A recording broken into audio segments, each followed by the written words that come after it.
no serviço público após o julgamento da ADC 41. E eu convido para a condução dessa mesa e dos trabalhos o senhor Antônio Teixeira.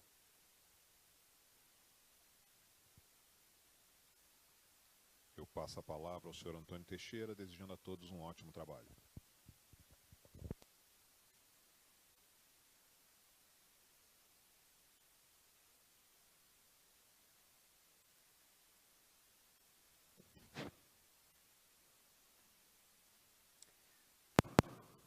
Boa tarde a todas e todos. Meu nome é Antônio Teixeira, eu sou pesquisador do IPEA, da área de Gênero e Raça.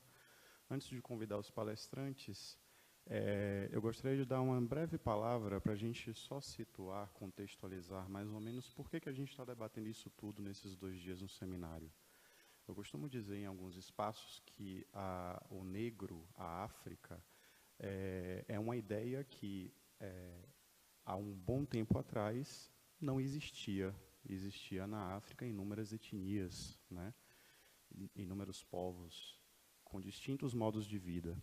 O negro é a invenção de uma subjetividade branca paranoica, que produziu o negro e produziu a ideia de África para construir um corpo de predação, um corpo de exploração e um regime de terror político, que associa ao negro tudo aquilo que é visto socialmente como negativo. Então, historicamente, dizer que é negro significava, e significa ainda hoje para vastos segmentos sociais, não ser belo, não ser inteligente, ter um caráter menor em relação a outros segmentos da população. Essa associação contribui para a distribuição desigual de lugares sociais, para a distribuição de riqueza, né? Expõe uma boa parte da população brasileira, né, aquelas efetivamente negras, a sistemas discriminatórios, a um sistema discriminatório que é plástico e que se reproduziu no tempo e no espaço. E somente após mais de 100 anos da abolição da escravatura é que nós tivemos pela primeira vez o Estado brasileiro reconhecendo nesse sujeito, que sempre foi visto como o elemento negativo, aquele elemento símbolo do atraso, da ausência de responsável pela ausência de um processo civilizatório eternamente incompleto, de um país que estava sempre almejando chegar na civilização no futuro, apenas após mais de 100 anos é que o Estado reconhece nesse sujeito um sujeito que vive apenas no limite da sua própria pele a condição de sujeito de direito. E quando o Estado faz isso através da política de ações afirmativas, ela de uma forma indireta, não é essa necessariamente a intenção declarada dela, contribui para retirar do negro essa atribuição permanente de negatividade. Portanto, ao dizer que sou negro, eu passo, diante da sociedade em que vivemos, também a fazer jus a um direito de acesso a bens e serviços públicos que nos foram historicamente negados. E somente a partir disso, dessa positividade institucionalizada associada à identidade racial, é que ser negro, ou dizer quem é e quem não é negro, passou a ser problema. Porque até então, ser negro não era um problema do Estado. Ele só passa a ser um problema para o Estado a partir do momento em que dizer que sou negro passa a me dar direito de acesso a bens e serviços públicos historicamente negados. E é por isso que a gente está debatendo aqui, né? E estamos nos debruçando sobre um problema que até então sequer chegava também no judiciário. E, portanto, o judiciário vem respondendo a essas demandas e a esses problemas recentes, embora a questão racial seja elemento constitutivo, para a institucionalidade, esse problema ele é absolutamente novo e o judiciário vem respondendo a isso de formas diversas. E é para tentar entender o lugar e o papel do Poder Judiciário e as respostas que ele vem dando, o papel do Ministério Público e as respostas que o Ministério Público vem dando, que eu gostaria de convidar para a mesa os 2 convidados de hoje.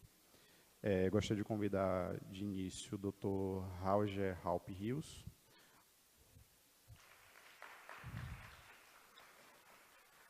O Dr. Roger, ele possui graduação em Direito pela Universidade Federal do Rio Grande do Sul, tem mestrado em Direito pela Universidade Federal do Rio Grande do Sul, doutorado em Direito também pela mesma universidade. é desembargador federal do Tribunal Regional Federal da 4ª Região, professor do Centro Universitário Ritter dos Reis, no mestrado Stricto Sensu em Direitos Humanos e na graduação. Tem experiência na área de Direito, com ênfase em Direito Público, atuando principalmente nos temas Direitos Humanos, Direitos Fundamentais, Direito da Antidiscriminação, Direitos Sexuais e Direito à Saúde. Gostaria de convidar também o senhor Sérgio Ricardo de Souza. Doutor Sérgio, ele é juiz de Direito do Tribunal de Justiça do Estado do Espírito Santo, doutor em Ciências Jurídicas e Sociais pela Universidade do Museu Social Argentina em Buenos Aires, pós-doutor em Direitos Humanos pela Universidade de Coimbra, em Portugal. Ocupa os cargos de diretor da Escola Superior da Magistratura do Estado do Espírito Santo, é vice-presidente executivo da Associação dos Magistrados do Estado do Espírito Santo, a AMAGES, e professor efetivo do Departamento de Direito na UFES, a Universidade Federal do Espírito Santo. É ex-conselheiro do Conselho Nacional do Ministério Público, mandato 2015-2017, e atua como juiz auxiliar da Corregedoria Nacional de Justiça do CNJ. Então, cada palestrante terá 30 minutos, tá? Com alguma tolerância apenas para a finalização das falas. Logo após eu passarei para a plateia. Dr. Roger, pode começar? Então, muito obrigado. Muito obrigado, senhoras e senhores, nosso presidente da mesa, professor Antônio Teixeira, também Dr. Sérgio, um prazer estar aqui com o senhor. Quero, de coração, agradecer muito o convite. Para mim, sinceramente, uma oportunidade de trocar ideias, ouvir, aprender com experiências que muitos daqui têm tão ricamente, e, ao mesmo tempo, propor algumas questões. Nós tratamos aqui de temas que são temas, como o nosso presidente Antônio Teixeira mencionou, são temas novos na forma como se apresentam, na emergência desse novo, vamos dizer assim, sujeito de direito, desse novo espaço no campo jurídico que a negritude toma entre nós, ao mesmo tempo carregando uma longa história, como foi dita também pelo nosso presidente, dessas questões. Para pensar sobre o papel do Poder Judiciário diante da Lei 12.990, que é o que nos foi provocado a pensar junto aqui, eu dividi a minha fala basicamente em 3 partes, que eu vou pedir a gentileza de todos vocês me acompanharem nesses 30 minutos.